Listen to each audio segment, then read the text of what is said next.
Hello students, welcome back to my YouTube channel Himadris Physics Tutorial. आज class 12 এর electrostatics এর part 8 বা lecture number 8। তোমাদের এর আগে ইলেকট্রোস্ট্যাটিক্স এর ইলেকট্রিক ফিল্ড পড়াচ্ছিলাম এবং ডাইপোল সংক্রান্ত কিছু কেস করিয়েছিলাম। আজ আমি তোমাদের খুব ইম্পর্টেন্ট এই চ্যাপ্টার সবচেয়ে ইম্পর্টেন্ট পার্ট পড়াবো, সেটা হচ্ছে গাউস থিওরেম বা গাউসের সূত্র।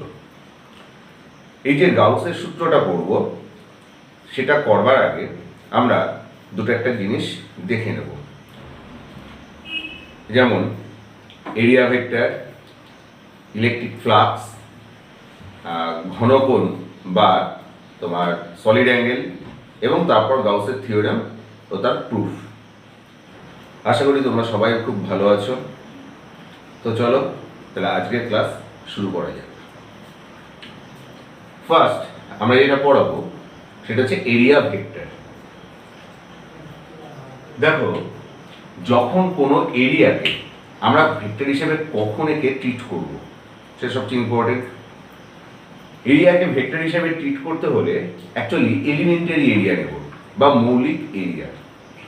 অর্থাৎ কোনো একটা তলকে যদি অসংখ্য ক্ষুদ্র ক্ষুদ্র অংশে বিভক্ত করি, অসংখ্য ক্ষুদ্র ক্ষুদ্র অংশে বলতে ঠিক যতটা ক্ষুদ্র তুমি কল্পনা করতে পারো, যদি কল্পনা করো তাহলে যে অংশটা তুমি কল্পনা করলে বা ধরলে সেটা হচ্ছে এরিয়ার ভ্যালু, এবং এই যে এরিয়াটা তুমি নিচ্ছ অর্থাৎ এরিয়া ক্ষেত্রফল হিসেবে যেটাকে তুমি রিপ্রেজেন্ট করবে, সেটাকে সেই তলটার উপরে একটা স্পর্শক টেনে তার উপরে যদি লম্ব টানো, তাহলে ওই তলটার উপরে উল্লিখিত উল্লম্বটি হবে ওই এরিয়া বা ক্ষেত্রফলের ডিরেকশন। বিষয়টা কিরকম দেখো, সাপোজ এই একটা এরিয়া আছে, বোঝা গেল? এটাকে তুমি অসংখ্য ক্ষুদ্র ক্ষুদ্র অংশে এইভাবে ভাগ করছো।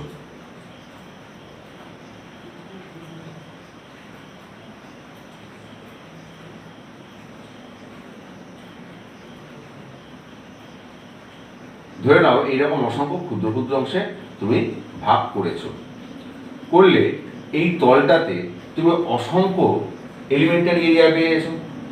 ধরে নাও এই যে এরিয়াটা আছে, এই এরিয়াটার সেই ক্ষুদ্র ভ্যালু হচ্ছে ডিএস, এবং এই তলটার উপরে যে লম্বের ডিরেকশন সেটা এদিকে, তাহলে তুমি এটাকে ডিএস ভেক্টর হিসেবে ডিনোট করতে পারো। আবার ধরো এই জায়গায় যে এরিয়াটা আছে তার ডিরেকশন হয়তো এদিক বরাবর, তাহলে এইদিকেই হবে সেই এরিয়া ক্ষেত্রফল যেটা সেটা। আশা করি বিষয়টা বুঝতে পেরেছ। তাহলে এটা করলাম আমরা এরিয়া ভেক্টর। এবার যেটা করব সেটা হচ্ছে ইলেকট্রিক ফ্লাক্স, খুব ইম্পর্টেন্ট।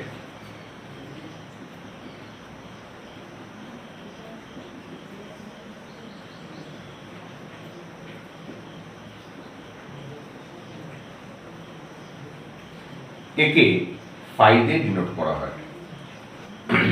ইলেকট্রিক ফ্লাক্স ব্যাপারটা কি রকম, আমরা দেখো এর আগে তড়িৎ ক্ষেত্র করেছি, বলরেখা করেছি।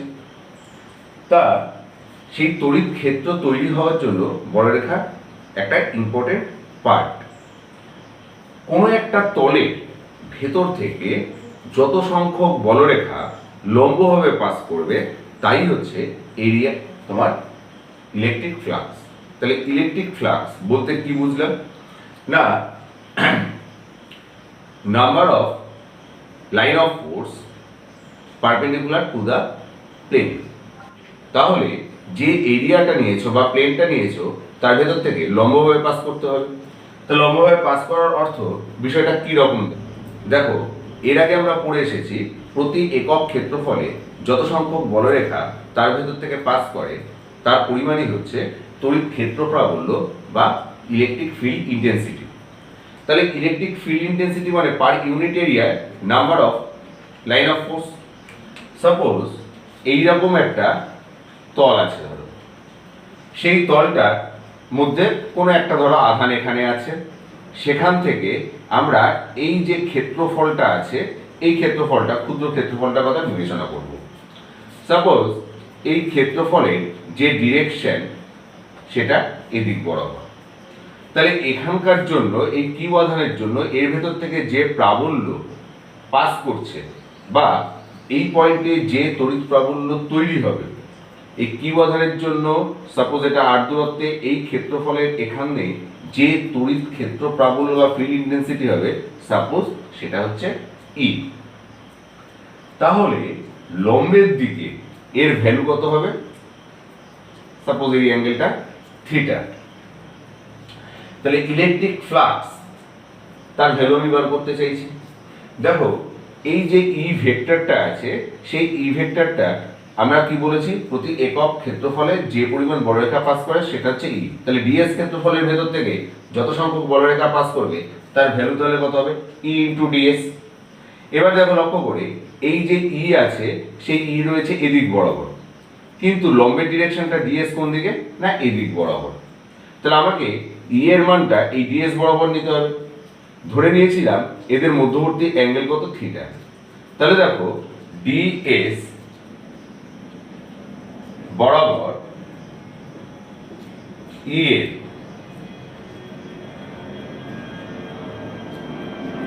উপাংশ কত?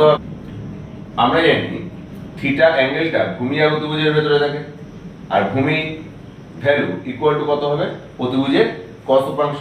তাহলে এটা দাঁড়াচ্ছে ই কস থিটা।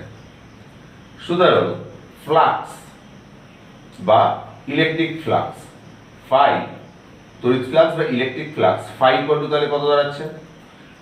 কি বললাম, একক ক্ষেত্রফলের জন্য এই লম্বের দিকে ই এর ভ্যালু কত? ই কস থিটা। আর ক্ষেত্রফলের পরিমাণ কত? ডিএস। তাহলে দাঁড়াচ্ছে E cos theta into DS, that's means E into DS cos theta. আমরা জানি A dot B equal to A B cos theta. তাহলে এটাকে তুমি প্রকাশ করতে পারো ডট প্রোডাক্ট হিসাবে ই ডট ডিএস হিসাবেও তুমি ব্যবহার করতে পারো। তাহলে এই ফাই একটা স্কেলার কোয়ান্টিটি দেখা গেল, এটা একটা স্কেলার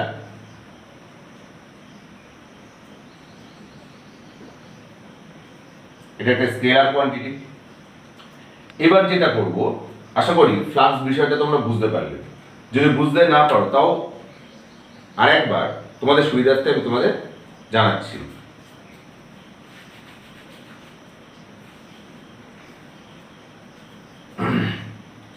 আশা করি ফ্লাক্স ফাই কি সেটা বোঝা গেল। আমি আরো একবার রিপিট করছি। কি বললাম? প্রতি একক ক্ষেত্রফলে যে সংখ্যক বলরেখা পাস করে তাকে ওই পয়েন্টের তড়িৎ ক্ষেত্র প্রাবল্য বা ইলেকট্রিক ফিল্ড ইন্টেন্সিটি বলা হয়। তার ফ্লাক্সের সংজ্ঞা কি? ফ্লাক্স বলছে কোনো একটি ক্ষেত্রফলের ভেতর থেকে বা কোনো একটি তলের যে ক্ষেত্রফল আছে তার ভেতর থেকে যত সংখ্যক বলরেখা লম্বভাবে পাস করবে সেই সংখ্যাটাকেই আমরা বলবো ওই তলটার সাথে জড়িত ইলেকট্রিক ফ্লাক্স বা তড়িৎ ফ্লাক্স। বোঝা গেল? তাহলে ফার্স্ট কি করলাম, মনে করি এখানে একটা কিউ আধান আছে, তার থেকে আর দূরত্বে অবস্থিত একটা ছোট্ট ক্ষেত্রফলে ক্ষেত্রে কি দাঁড়াবে আমি সেটা বিবেচনা করব। দেখো কিউ থেকে আর দূরত্বে মনে করি একটা ক্ষেত্রফল কল্পনা করেছি তলটার সাথে জড়িত, যেটা হচ্ছে ডিএস। আরো মনে করি ডিএস ধরে নাও এই বরাবর আছে।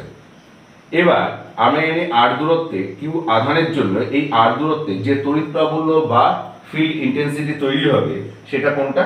ই।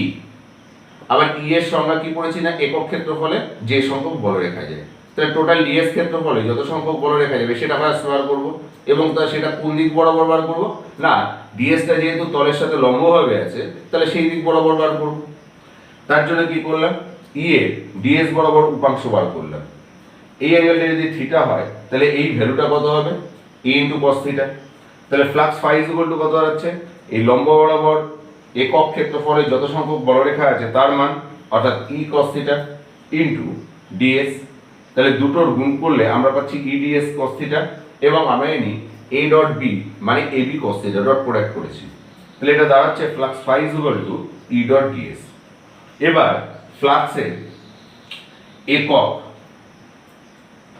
বা ইউনিট কি হবে সেটা দেখব।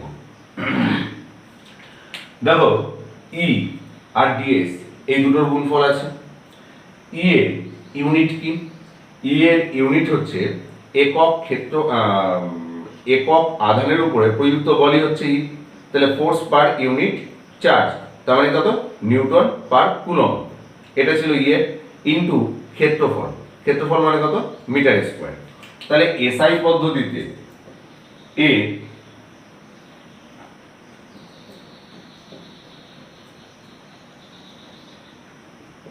একক হবে newton metre square per coulomb. বোঝা গেল? নিউটন পার কুলম, এটা কি বলেছিলাম না ই এর একক, অর্থাৎ তড়িৎ ক্ষেত্রফল বললে তাকে ক্ষেত্রফল দিয়ে গুণ করেছি, তার জন্য newton metre square per coulomb. CGS এর পদ্ধতিতে এর একক হবে কত? নিউটনের বদলে dyne centimetre square per ESU. আশা করি বোঝা গেল। ডাইমেনশন বা মাত্রা,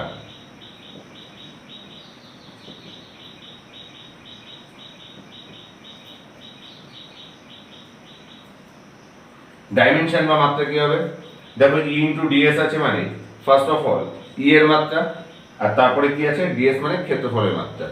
তাহলে ই এর মাত্রা, ই এর মাত্রা কত দাঁড়াবে? আছে ফোর্স পার ইউনিট চার্জ। ফোর্সের ভ্যালু কত? M L T to the power -2, এটা হচ্ছে ফোর্স পার ইউনিট চার্জ মানে কত? এটি দিয়ে ভাগ হবে। এটি যদি ওপরে যায় এটা টি to the power -3 A to the power -1। তোমরা অবশ্যই আগেও বলেছি এখানে এর বদলে কি ব্যবহার করতে পারো? আইও ব্যবহার করতে পারো। এ ফর অ্যাম্পিয়ার বা কারেন্ট, আইটাও কারেন্টের জন্য ব্যবহৃত হয়। আশা করি বোঝা গেল। ই এর মাত্রা, আর এখানে আছে ডিএস বা ক্ষেত্রফলের মাত্রা।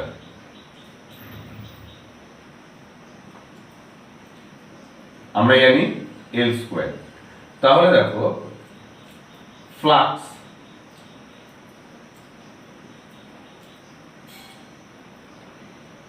ফ্লাক্সের মাত্রা কত দাঁড়াচ্ছে? E into DS. তাহলে এম এল স্কয়ার আর এল গুণ হলে L cube T to the power -3 A to the power -1।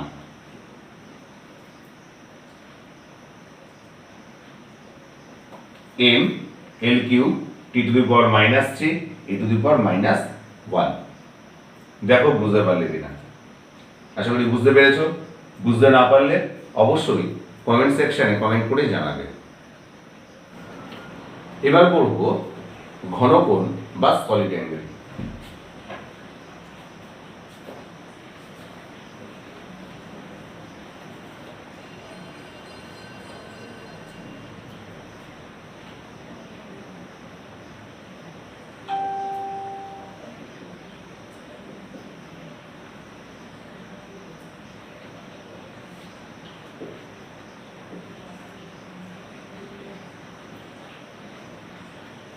ঘনকোণ বা সলিড অ্যাঙ্গেল বিষয়টা কিরকম? যদি কোনো একটা পয়েন্টে ধরো একটা তল এখানে আছে, এই যে তলটা আছে এই তলটা এই পয়েন্টে যে অ্যাঙ্গেল তৈরি করছে, তার মানে 3 ডাইমেনশনালি, সেই অ্যাঙ্গেলটাকে আমরা বলছি ঘনকোণ। মানে কি এই যে কোণটা আছে সেটা, এই অ্যাঙ্গেলটা। তাহলে ব্যাপারটা একটা এইরকম, যেন একটা শঙ্কু তৈরি হচ্ছে। ধরো বার্থডে সেলিব্রেশন করবার জন্য যে টুপিগুলি ব্যবহার করে, নিশ্চয়ই লক্ষ্য করেছো, এইরকম অনেকটা যেন সেই রকম ব্যাপারটা। এখানে বিন্দু হিসাবে এটা রয়েছে, আর এইটাকে তুমি যদি একটা তল বলে কল্পনা করো, তাহলে এই তলটা এখানে যে অ্যাঙ্গেল তৈরি করছে, মানে কি এই 3 ডাইমেনশনালি যে অ্যাঙ্গেলটা তৈরি করছে, তাকে আমরা বলছি ঘনকোণ। শুধু কোণের ক্ষেত্রে আমরা দেখেছি কোনো একটা বিন্দুতে একটা বৃত্তচাপ যে বৃত্তচাপ অ্যাঙ্গেল তৈরি করে, এবং সেই অ্যাঙ্গেলের ভ্যালু যদি সাপোজ এটা থিটা যদি হয়, তাহলে থিটা ইকুয়াল টু কত ছিল, এস বাই আর। তার মানে এখানে এই লম্বটা হচ্ছে আর, এটা হচ্ছে এস, অর্থাৎ ব্যাসার্ধটা আর এবং বৃত্তচাপের পরিমাণ কত, দৈর্ঘ্যটা কত, এস। ওকে, এই ক্ষেত্রে সেটা কিরকম না, এই যে পয়েন্টটা আছে সাপোজ ও পয়েন্ট, এখানে লম্বভাবে এই যে তলটা আছে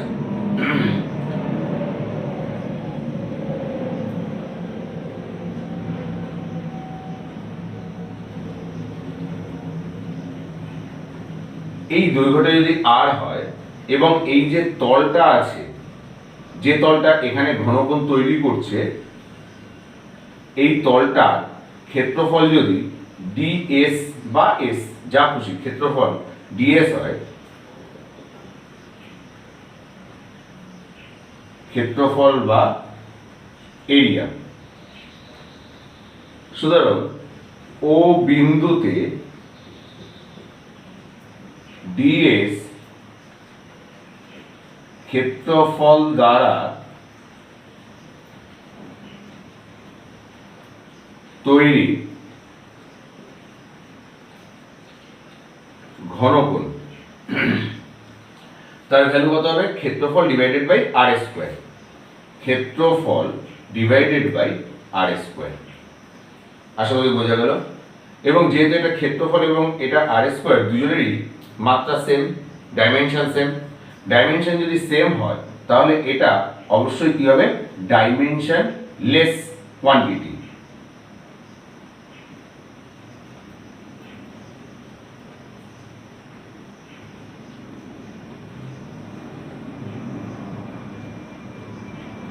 ডাইমেনশনলেস কোয়ান্টিটি, কিন্তু এর ইউনিট কি হবে,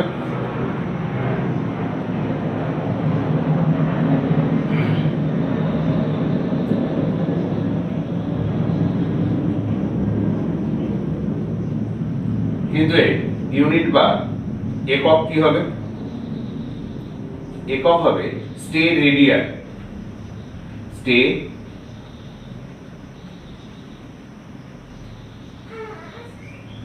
রেডিয়ান।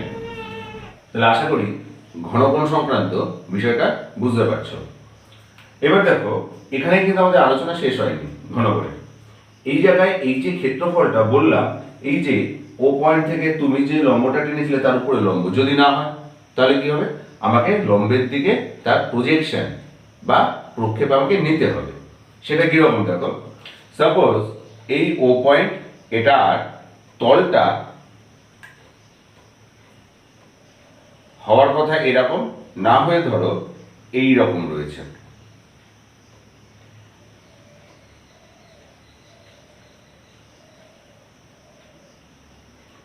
ধরে নাও এটা হচ্ছে ডিএস, তাহলে এর লম্বের ডিরেকশন কোন দিকে, অবশ্যই এদিক, কিন্তু আমাকে নিতে হবে এর সাথে লম্ব, তার মানে কোন দিক বরাবর, না এদিক বরাবর। তাহলে এদিক বরাবর আমার যে তলটা কল্পনা করতে পারবো তার ভ্যালুটাই আমাকে বার করতে হবে। তাহলে এই যে ডটেড অংশটা আমি দিয়েছি, তার মানে এই ডটেড অংশটা এটা ছিল হচ্ছে সাপোজ ডিএস, তাহলে এই বরাবর এই অ্যাঙ্গেলটা যদি থিটা হয়, তাহলে এইদিকে এই ভ্যালুটা কত হবে, অবশ্যই ডিএস কস থিটা। আশা করি বুঝতে পারছো। তাহলে ডিএস কস থিটা যদি হয় লম্বের অংশটা, ডিএস কস থিটা যদি হয়, এখন তাহলে ও বিন্দুতে ঘনকোণ omega equal to DS cos theta by R square. তুমি এটাকে ডিএস দিয়ে যেহেতু ডিনোট করেছো, ডি ওমেগাও বলতে পারো। এবার যদি কোনো বদ্ধতল হয় এবং ও পয়েন্টটা যদি ওই বদ্ধতলের ভেতরে থাকে, তাহলে তুমি কিরকম কল্পনা করতে পারো, ধরে নাও এই হচ্ছে ও পয়েন্টটা, একে ঘিরে এইরকম একটা গোলক তুমি কল্পনা করতে পারো। বদ্ধতল মানে কি, থ্রি ডাইমেনশনে তুমি একটা গোলককে কল্পনা করতে পারো যার ব্যাসার্ধ ধরো আর। তাহলে এই টোটাল তলটা এই পয়েন্টে তুমি আগে কি করেছো, একটা ছোট অংশের জন্য এইরকম ভাবে করেছো, সাপোজ এটা ছিল ডি ওমেগা।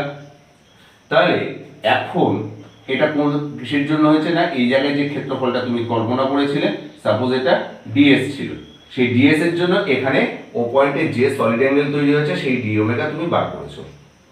এবার তাহলে ডিএসটা যদি পুরো তলটা হয় তাহলে এই অ্যাঙ্গেলটা কত হবে?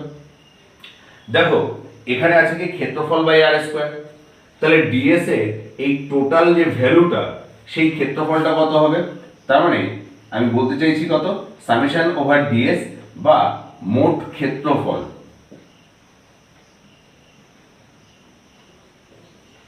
তলের মোট ক্ষেত্রফল সেটা কত হবে? 4 পাই আর স্কয়ার। আর এই দূরত্ব কত? রেডিয়াস হচ্ছে আর, ব্যাসার্ধ এখানে যদি আর হয়, সুতরাং সমগ্র তল দ্বারা ও বিন্দুতে উৎপন্ন ঘনকোণ ইকুয়াল টু, তাহলে আমরা দেখলাম ক্ষেত্রফল বাই আর স্কয়ার, তাহলে এখানকার ক্ষেত্রফল হচ্ছে 4 পাই আর স্কয়ার বাই আর স্কয়ার, তার মানে দাঁড়াচ্ছে কত? 4 পাই। তাহলে এই যে গোলকটা আছে, গোলকটার টোটাল তলটা দ্বারা তার সেন্টারে উৎপন্ন ঘনকোণের মান আসছে 4 পাই। এই জিনিসটা যে কোনো বদ্ধতলের ক্ষেত্রেই প্রযোজ্য হবে। তার মানে এই ও পয়েন্টটা যে কোনো শেপের যদি বদ্ধতল থাকে, সেই বদ্ধতলের দ্বারা ও বিন্দুতে যে ঘনকোণ তৈরি হবে বা সলিড অ্যাঙ্গেল তৈরি হবে তার ভ্যালু হবে 4 পাই। আশা করি বুঝতে পেরেছো। তাহলে এবার আমরা নেক্সট পার্ট করাবো গাউসের উপপাদ্য।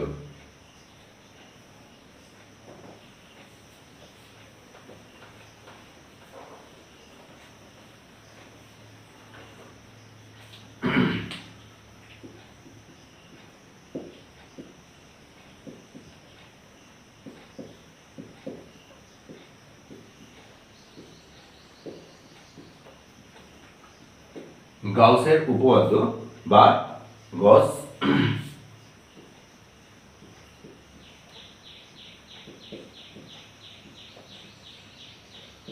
বা গাউস থিওরি। গাউসের উপপাদ্য দুটো পার্টে বিভক্ত আছে।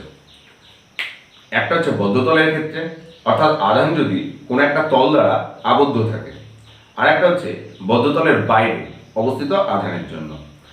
আমরা যখনই কোনো যদি উল্লেখ না করে, পরীক্ষায় ধরো কোশ্চেনে কোনো উল্লেখ না করে তোমাকে বললো গাউসের উপপাদ্যটি বিবৃত করো, প্রমাণ করো, তাহলে কিন্তু সবসময় বদ্ধতলের জন্য যেটা আছে সেটাকেই বিবৃত করবে।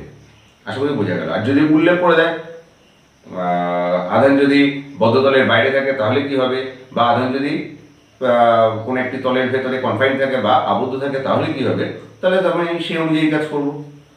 তাহলে ফার্স্ট যেটা আমাকে করতে হবে সেটা হচ্ছে বদ্ধ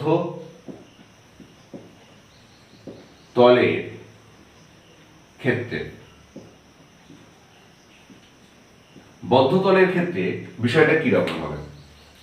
ধরো কোনো একটা চার্জ কোনো একটা তলে আবদ্ধ আছে, তাহলে এই যে কনফাইন্ড রয়েছে সেখানকার জন্য এই তলের ভেতর থেকে যে পরিমাণ তড়িৎ ফ্লাক্স কোনো একটা তলের সাথে, ওই যে তলটা আছে তার যে কোনো একটা অংশ বলতে পারো বা পুরোটার ক্ষেত্রেও, ওই তলের সাথে জড়িত মোট তড়িৎ ফ্লাক্স হবে আবদ্ধ আধান এবং মাধ্যমের যে পরাবৈদ্যুতিক ধ্রুবক তাদের রেশিওর সাথে সমান।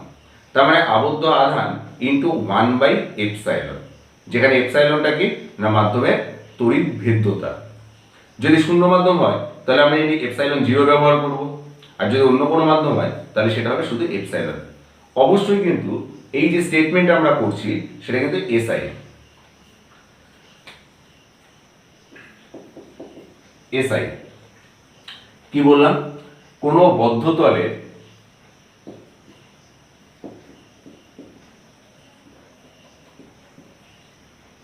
থাকা আধানের জন্য, কোনো বদ্ধতলে থাকা আধানের জন্য ওই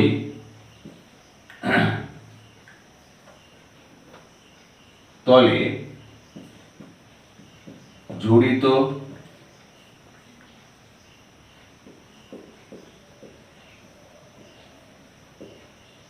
তড়িৎ ফ্লাক্স হবে ওই আধান এবং 1/ε এর গুণফলের সমান, যেখানে এপসাইলন হলো মাধ্যমের তড়িৎ ভেদ্যতা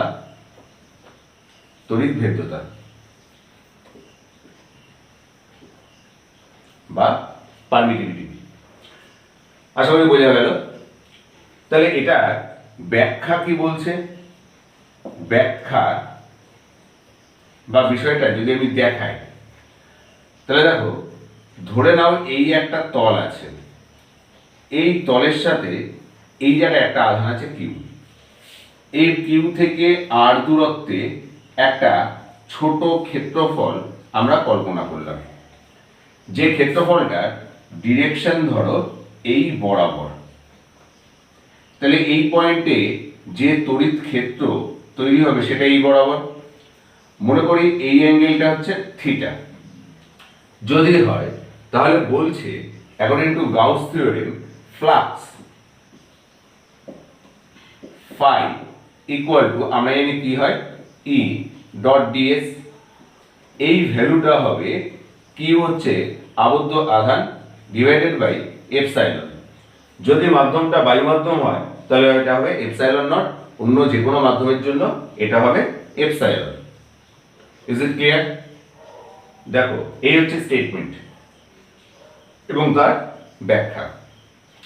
এবার যেটা করব সেটা হচ্ছে প্রুফ করব, প্রমাণ। বুঝলাম তাহলে এটা।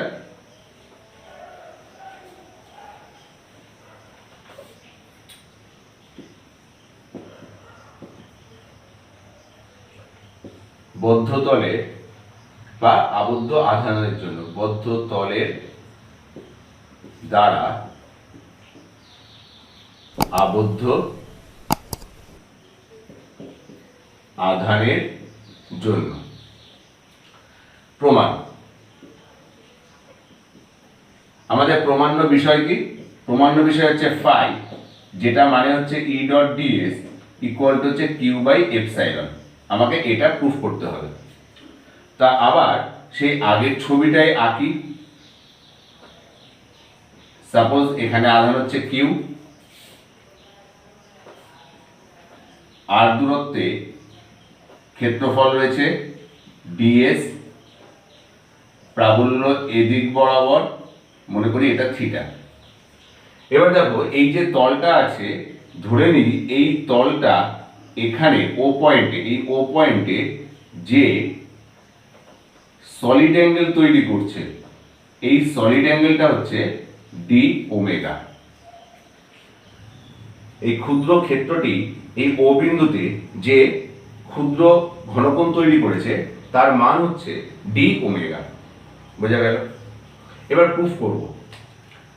প্রুফটা হচ্ছে, দেখো, ফার্স্ট আমরা জানি ফ্লাক্স ফাই ইকুয়াল টু কত, ই dot DS, that's means E into DS cos theta.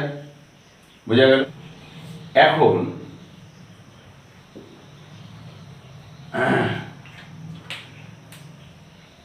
এই প্রসঙ্গে একটা কথা এর আগে বলা উচিত ছিল, যেটা বলিনি, সেটা হচ্ছে ফ্লাক্স পজিটিভ এবং নেগেটিভ এই দুই ধরনেরই হয়।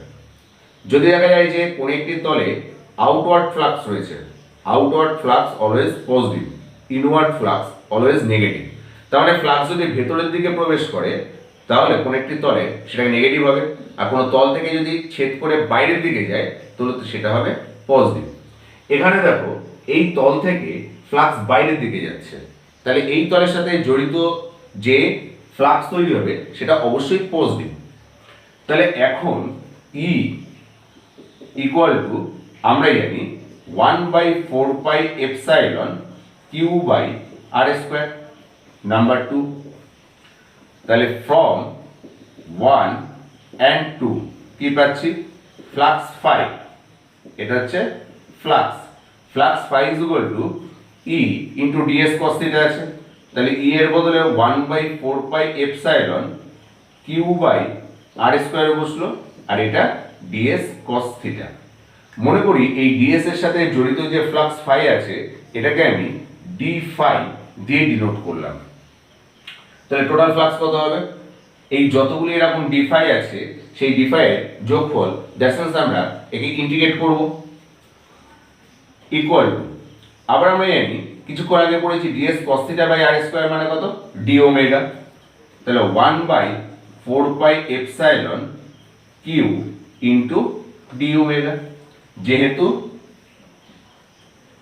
ডি ওমেগা ইকুয়াল টু ঘনকোণ কোথায়, ডিএস এর জন্য ও বিন্দুতে, তার ভ্যালু কত, DS cos theta by R square. সুতরাং টোটাল ফ্লাক্স কত হবে, phi equal to summation or integration, যা খুশি তাই করতে পারি, integrating D phi, integrating D phi হওয়ার অর্থ 1/4πε into Q integrating D omega, কোথায় না ওভার দ্য সারফেস এস, এই টোটাল সারফেসটাকে যদি আমি এস দিয়ে ডিনোট করি তাহলে ক্লোজ ইন্টিগ্রাল, ক্লোজ ইন্টিগ্রাল মানে কি, এটা যে বদ্ধ সেটা বোঝাচ্ছি, তাহলে close integral over the surface S কোথায় হচ্ছে না over the surface S D omega. আমি এই টোটাল এই যে তলটা আছে সেই তলটা টোটাল যে ঘনকোণ তৈরি করবে তার ভ্যালু কত, কিছুক্ষণ আগে দেখলাম 4π, তাহলে 4π হলে 1/4πε কিউ ইন্টু 4π, যেহেতু close integral over the surface S D omega equal to 4π, 4π কেটে গেলে এটা দাঁড়াচ্ছে q/ε। দেখো এই যে পার্টটা তৈরি হলো সেটা যে প্রুফটা আমরা করতে চেয়েছি সেটাই।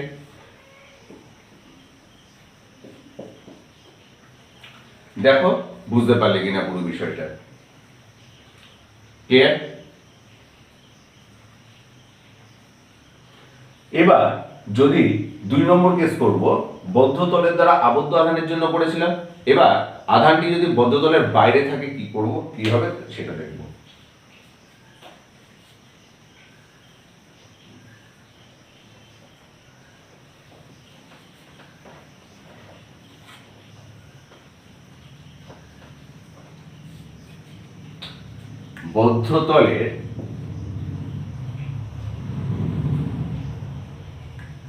বদ্ধ তলের বাইরে থাকা আধানের জন্য, বদ্ধ তলের বাইরে যদি আধান থাকে তাহলে মোট তড়িৎ ফ্লাক্স হবে 0। কিরকম ভাবে দেখো, ধরো এই হচ্ছে একটা তল, আধানটা আছে এখানে, তাহলে আধান থেকে যখন বলরেখা বেরোচ্ছে এবং তার জন্য যে প্রাবল্য তৈরি হবে সেই প্রাবল্য এই পয়েন্টে যদি E1 হয় তাহলে এই পয়েন্টে সেটার ভ্যালু কত হবে, E2, যেহেতু ডিসটেন্স চেঞ্জ হয়ে যাচ্ছে। সাপোজ এই ডিসটেন্সটা R1, এই ডিসটেন্সটা R2। আর মনে করি এই জায়গার যে ক্ষেত্রফলটা আছে সেটা DS1, এই জায়গার ক্ষেত্রফলটা DS2। দেখো আশা করি তোমাদের এই টোটাল যে পিকচারটা আছে ডায়াগ্রামটা টোটাল ক্লিয়ার হয়েছে। এবার দেখো E1 E2 অবশ্যই ভেক্টর কোয়ান্টিটি, ভেক্টর সাইন দিয়ে দিলাম। এবার দেখো আমরা এইমাত্র বললাম কি যে inward flux negative, outward flux positive.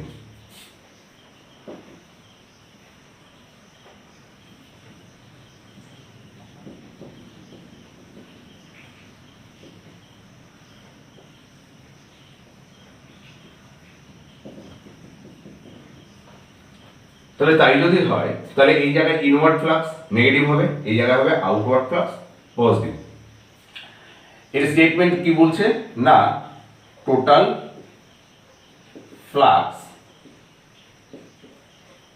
will be 0. Total flux will be 0। তাহলে প্রুফ করি। দেখো ফার্স্ট ds1 এর জন্য, ds1 এর ক্ষেত্রে ফ্লাক্স যদি φ1 হয় তাহলে φ1 এর ভ্যালু কত হবে? E1 ডট ds1 এবং ds2 এর ক্ষেত্রে কি হবে? ফ্লাক্স φ2 হবে E2 dot ds2। Clear? Therefore এটাকে d∅1 করলাম, এটা d∅2 করলাম, সুতরাং d∅ ইকুয়াল টু কত? d∅1 plus d∅2। বুঝা গেল? তাহলে d∅1 d∅2 যদি করি, এটা দাঁড়াচ্ছে দেখো এই d∅1 টা negative due to inward flux, d∅2 টা positive due to outward flux. তাহলে এটা দাঁড়াচ্ছে minus E1 dot ds1 plus E2 dot ds2। এবার দেখো এখানে তাহলে হবে কত? 1/4 pi epsilon q by r1 square ds1 cos θ1। মনে করি এই যে অ্যাঙ্গেলটা, এই অ্যাঙ্গেলটা হচ্ছে θ1 আর এই অ্যাঙ্গেলটা θ2 হয়েছিল। তাহলে দ্বিতীয়টার জন্য এটা হবে 1/4 pi epsilon q by r2 square ds2 dot প্রোডাক্টের জন্য cos θ2। তাহলে টোটাল ফ্লাক্স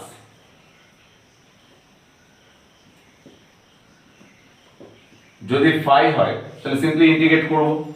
ইন্টিগ্রেট করলে ফার্স্ট পার্টটার জন্য দাঁড়াচ্ছে 1/4 pi epsilon q ds1 cos θ1 by r1 square মানে কত? d omega 1। তাহলে over the surface s d omega 1, এসটা কোনটা? s1 plus 1/4 pi epsilon q over the surface s2, তাহলে এটা হবে d ওমেগা 2।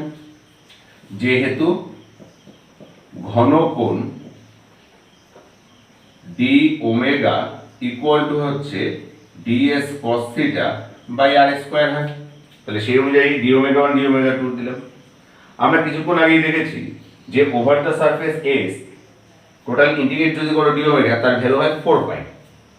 তাহলে এটা আসছে মাইনাস 1/4 পাই এপসাইলন q, দুটো থেকে ধরো কমন নিয়ে নিলাম, তাহলে এটা হবে 4 পাই মাইনাস এটা হবে প্লাস 4 পাই। তাহলে কাটাকুটি হলে কত আসছে? 0। তাহলে টোটাল ফ্লাক্স এক্ষেত্রে কত আসবে? 0, যদি চার্জটা আউটওয়ার্ড অফ দ্য প্লেন হয়, সারফেসের বাইরে যদি হয়। Is it clear? এগুলি ওভার দ্য সারফেস এস করে দিল। দেখো টোটালটা বোঝা গেল কিনা। তো ছাত্রছাত্রীরা, এই ছিল আজকের পড়া। সামনের দিন আমরা গাউসের থিওরেমের প্রয়োগ বা অ্যাপ্লিকেশন দেখাবো। তো ততদিন ভালো থেকো। যারা চ্যানেলে নতুন এসেছো তারা অবশ্যই চ্যানেলটি সাবস্ক্রাইব করে নিয়ে বেল আইকনটি প্রেস করে নেবে, যাতে নতুন ভিডিও আপলোডেড হলে সবার আগে তোমার কাছে পৌঁছে যায়। আর যারা অলরেডি সাবস্ক্রাইব করেছো তাদের অসংখ্য ধন্যবাদ। তাহলে পরের ভিডিওতে নেক্সট ক্লাসে মিট করব। তো আজ এই পর্যন্তই থাক, সবাই ভালো থেকো।